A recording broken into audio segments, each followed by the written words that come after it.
I'm Judge Gwen Davis-Yancey, and welcome to Mindshift Relationship Court, where we explore mindsets, habits, and relationships and their impact on your life from the family room to the boardroom. This court takes expert testimony and provides mindshift rulings to empower you to realize that you can mindshift and live your best life yet. We have an awesome expert witness here with us today to empower you, because that's what Mindshift Relationship Court is all about, empowering you to make the types of decisions that will move you forward in your personal and professional life. And before we officially swear her in and take her testimony, I like to start court with an icebreaker. And I like to start court with an icebreaker because court can seem so intimidating. And I know that because for well over 2 decades, I have been in court as a litigation attorney. I see the faces of people. I see how intimidated they seem when they're waiting to hear their cases. And so that's why I wanted to have this courtroom in a more relaxed setting so that people can really get all the empowerment from you as the expert witness, as well as from the Mindshift rulings that we have. So are you ready for the icebreaker? Yes, I am. Okay. All right, awesome. So if someone was to make a movie on your life, what type of movie would it be? Would it be action, drama, comedy, adventure, or science fiction, and why? So my life would be a mixture of, I would say, drama and adventure. All right. Okay. The drama comes in because what I do in my career. I'm a forensic psychiatrist, so I work at one of the toughest jails in Detroit, Michigan. So I'm seeing people who are high-profile cases, yes, people that you see on the news for murders or, for rapes. I have to, assess these people and treat them. I would say the adventurous part of me is I recently launched a rap career. Awesome. I released a single called Too Grown, and it's available on every music platform like Tidal and Amazon. So making that video was absolutely amazing. I had, all my girlfriends with me. We actually did the at one of the bars that I'm a partner of, and the partnership actually brings in a little bit of drama. Okay. Yes. Yes.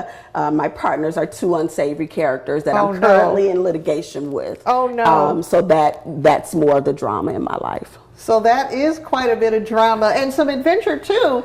And it's interesting because you said that you're a forensic psychiatrist. Yes.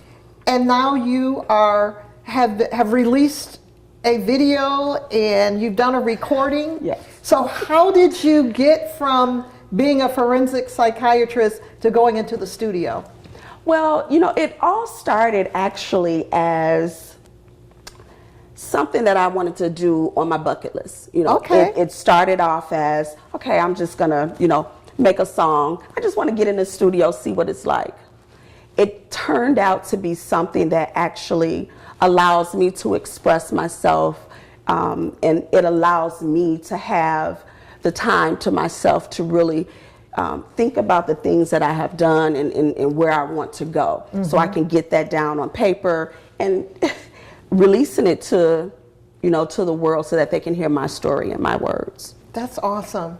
And I would imagine, and you mentioned the bucket list, and many times we have something on our list that we'd really like to do, and many times it's associated with a purpose that we might have, a passion that we might have. And it also sounds like it can, with what you're doing, it can be related to decompressing, to a release. And when you have a profession such as yourself, being a forensic psychiatrist and dealing with patients who are really before you because they have been either accused of serious crimes or they've been proven to have committed those serious crimes, I'm sure that being able to release, being able to decompress is very important. Absolutely. Absolutely. And I think it's important for the Mindshift Relationship Court audience to understand that we have to have something. that we do that's positive, that helps us decompress, that helps us release, that helps us find and connect with some things that maybe we didn't even know we would have an interest in. I mean, did you realize that you would be interested and excited about recording? You know, it was something that I had thought about, but I didn't know how much enjoyment I would get from it, Yes. you know, from the first time I ever went into a recording studio. I didn't go into it as, okay, is this going to be a career for me? You know, I went into it as, this is something that I think I'm going to enjoy. Awesome, awesome. And I think that's an important point that you just made about you went into it not thinking that this is going to be a career, because sometimes people get so involved with, okay, is this what I need to do for my purpose? Is this what I need to do to make money? Is this what I need to do, that they're not able to get past the fact that maybe this is something that I can use to just relax. Maybe this is something that I can use to just enjoy myself or even connect with other people, because you don't even always know where something's going to lead. You know, so it's really exciting that you took the leap, because I mean, it's like a leap to do something like that is so different and distinctive from what you do as a career. So I'm really excited about that. And what we're going to do, we're going to swear you in, and we're going to take testimony in the Mindshift Relationship Court, but we're going to take a break and be back in a few moments.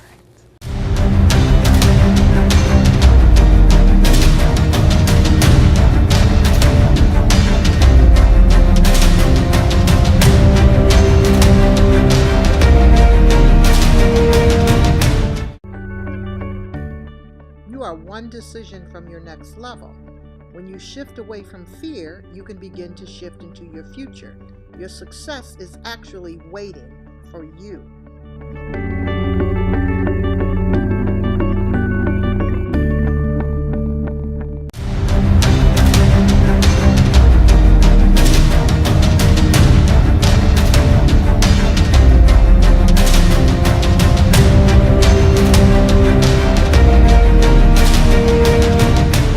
I'm Judge Gwen Davis-Yancey of Mindshift Relationship Court, and we are back with our expert witness, Dr. Charletta Dennis. And we are going to swear you in a moment. And I just want to let you know that when we're in the Mindshift Relationship courtroom, I do take notes during your testimony. And I do that just like any judge takes notes when they're hearing a case. I do that because it's going to help us develop the Mindshift exhibit board based on your testimony. Okay. So I'm going to call the case number 2019-223-5. And this case name is Great Decisions. Great Decisions. So if you could raise your right hand, I'm going to swear you in. Do you swear to tell the truth, the whole truth, and nothing but the truth, to empower our Mindshift Relationship Court viewers to the best of your ability? I will. Okay, awesome, awesome. So can you state your name for the record and your profession? Yes, my name is Charletta Dennis, and I'm a forensic psychiatrist as a profession, but I'm also a rap artist. Now that is really interesting, and I want you to tell a little bit about yourself in regards to you personally as well as your profession. Well, I've been a physician for several years now. I initially was a medical assistant. When I was a medical assistant, I decided that I wanted a better life for myself, because at that time I did have 2 small children. So I decided to go to nursing school. So I wanted to become a registered nurse. It was when I was in nursing school I decided that I wanted to become a physician. I did have some challenges along the way. There were definitely a few bumps in the road, but I did applied to medical school, and I was accepted to Wayne State University School of Medicine. I did my residency in psychiatry, and I went on to do a fellowship in forensic psychiatry at the University of Michigan. And that's, you mentioned in your testimony that you had 2 small children, and was it difficult for you to develop a career when you had two small children? You know, initially, when I was in school, I think having two small children, I had to really make a decision what it is I wanted to do. I don't think that it was initially hard, but I had to make a commitment. I had to make a decision to make a commitment. I knew it was going to be time consuming. So I didn't have a lot of time to think about not becoming a physician. I set my goals. I sat down, I looked at, what I was making, as a nurse when I decided to become a physician and what I wanted to make. And that moment, I realized that I wanted a better life. And in order for me to do that, I had to make decisions in order to get to where I wanted to be. Absolutely. And you use the word decided and decision numerous times in your testimony today. And I find that extremely powerful because people have a difficult time making decisions. And what was it that really made it easier for you to make decisions? Because you talked about you decided you wanted a better life. You talked about you decided you wanted a career. You talked about being a medical assistant and deciding to go to nursing school. And you testified about making the decision to go you went to nursing school and then on to medical school. And you also made the statement, which is extremely powerful, where you made a decision about being committed. So how did you develop the kind of mindsets, the kind of habits that it takes to be that kind of powerful decision maker? With me, I think the people that were in my life at the time had a lot to do with my decisions. I can remember when I was in nursing school and I told one of my professors that I wanted to be a physician. And he told me, and these are his exact words, "It's highly unlikely that you'll become a physician." And at that moment, I think I just kind of went in autopilot mode because who can tell me what it is I can and cannot do? So at that moment, it was my decision to go to medical school. So that was like a driver for you? Absolutely, absolutely. I had to think about what my truths were, and I had to dispel the things that were lies. Now that we're going to expound on that. That is extremely powerful because you talked about what is your truth and what were lies. And many times people cannot make the distinction because they believe the hype, as they say. They believe what other people have to say, and they find themselves stuck in thinking whatever it was that person said defines who they really are. And that's not the case, is it? That is not the case. It is not the case. So we're going to take a short recess and resume your expert testimony after this break.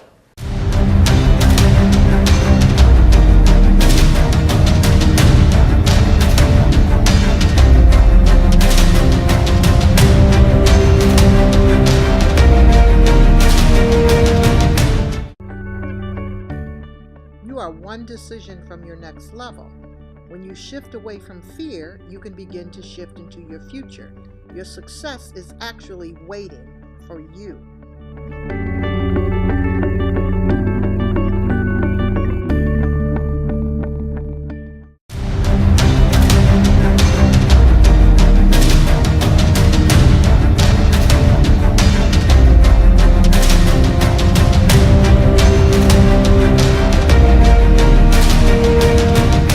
I'm Judge Gwen Davis-Yancey of Mindshift Relationship Court, and we are back on the record with our expert witness, Dr. Charletta Dennis, who is a forensic psychiatrist. Yes. And before we start working on the Mindshift exhibit board, can you tell us where you are a forensic psychiatrist at? Yes, I work currently at Wayne County Jail in Detroit, Michigan. And what position do you have there? I'm the lead psychiatrist there. I actually supervise other psychiatrists and nurse practitioners. So do you provide treatments? I do. I provide treatment for pretrial detainees who need psychiatric services. Everyone that comes to the jail, they have an intake done by one of our mental health professionals, and they then refer patients to be seen either by myself, by the residents I supervise, or by one of the nurse practitioners or other psychiatrists.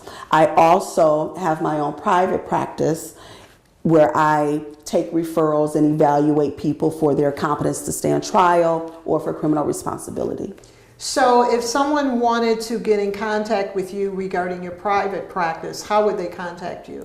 They can contact me at area code 313-377-5939. The name of my company is Forensic Psychiatric Services, PLLC, Charletta Dennis, MD. Okay, excellent. So I know that you testified, and a lot of your testimony is centered around decisions. And you also made a point about truth and lies. And you had testified about a physician who told you before you went to medical school that it was unlikely that you would become a physician. So I would like you to write on the left side of the board, in the first, at the top, write the word true.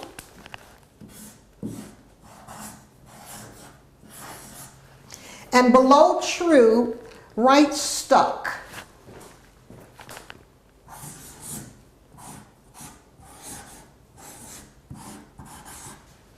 And below stuck, write lie.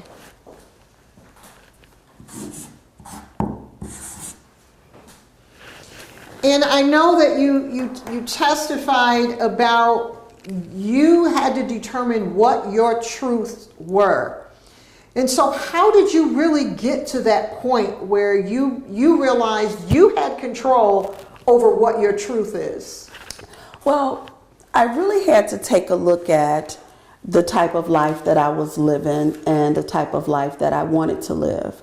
I grew up in an impoverished neighborhood. I come from a family that didn't have much. A very poor family. I come from a family that had, multiple members who were either addicted to drugs or addicted to alcohol. And, I was raised by a single mom. My father is serving a life sentence in prison. So what I wanted for my children is a better life than what I had when I was growing up. And that is extremely important. And I know that many times there are people who are able to shift to that level when they make their decision, I want to live better, I want to do more for my kids. But there are also people who aren't able to make that shift. And so a lot of the inmates that you provide services for, what are some of the typical mindsets that you find as common denominators that landed them in a criminal case? Oftentimes it's they either are committing crimes because they don't have enough money of their own. They're unemployed, or they're addicted to substances, which prevents them from gainful employment. So it's often people who are from poverty, that are doing these crimes and are going to jail. But I also find that the people who come from an established or successful family, their mindset is usually focused around substances of abuse. Mm-hmm. So that is usually a common denominator for people who are in the penal system.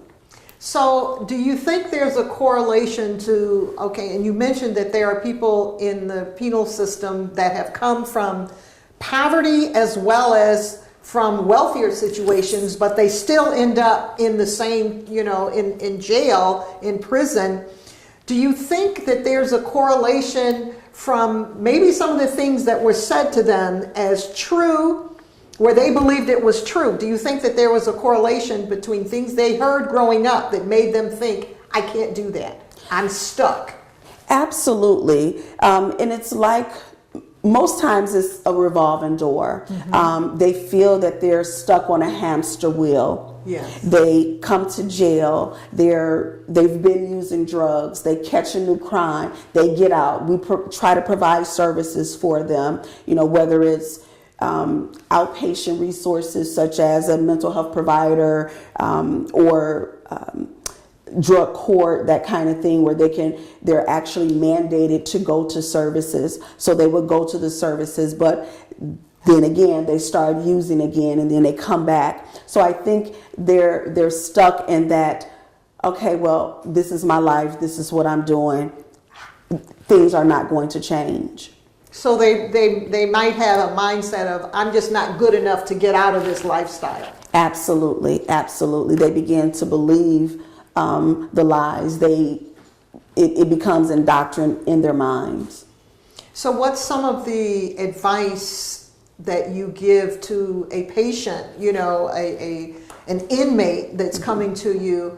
What type of advice are you able to give them to get from this is not true so that you can no longer be stuck? What are some of the advice? Some of the things that I discuss with patients is how they ended up where they are. We have to get to the bottom of not only what their symptoms are, but what's driving that behavior. So I bring them back to, I often discuss, okay, what are your charges? And I want to know how their life relates to those charges. So they have to understand the things that they can change. So if they are dedicated to not coming back to jail, then I ask them, are you going to agree to either continue taking your medication when you leave the jail? Are you going to follow up with the outpatient providers that our social workers, align you with? So I have to get an understanding of, what their level of engagement is so that they won't remain stuck. Yes. And I know that this correlates to people, whether they are dealing with being in the penal system or just everyday life, just trying to make decisions on a daily basis. And you talked about get to the bottom of things. We have to get to the bottom of why we think the way we think, why we have certain habits that we have, regardless of your background. And you talked about how their life relates to certain things, how their life relates to what's going on now. Yes. And that goes across the board. I want to thank you, Dr. Dennis, for your expert testimony. You've provided a lot of information regarding true, stuck, and lie.